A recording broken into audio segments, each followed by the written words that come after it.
Alright, let's begin by going up to Edit, Keyboard Shortcuts. If your keyboard layout preset is set to the Adobe Premiere Pro default, your Q and W keys should already be set to ripple trimming your clips to the playhead's position. This is really useful because you can position the playhead to where you'd like to trim off the end of a clip and press the W key to trim its end to that position.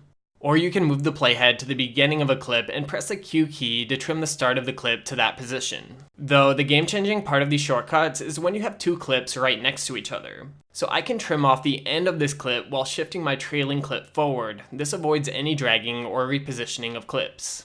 Okay, now let's go back over to the keyboard shortcuts to change a few things to make editing even faster.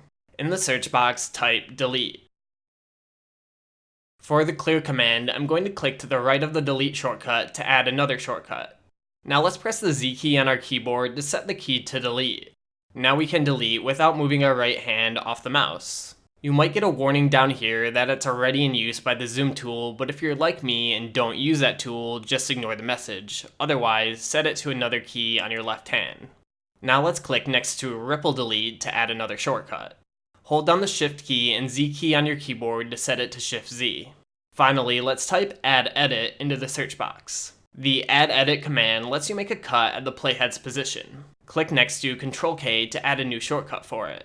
Then press the X key on your keyboard to set it to the X key. Now I can make cuts without moving my hand off the mouse or even using the razor tool. Alright, once you're done assigning shortcuts, click OK to save your changes.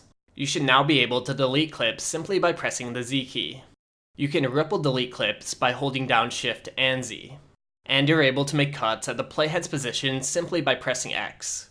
Remember that it makes a cut based on what tracks you have selected over here. So if I deselect my audio track, it's only going to cut my video track. Alright, and that's it for this tutorial. Thanks for watching and see you next time.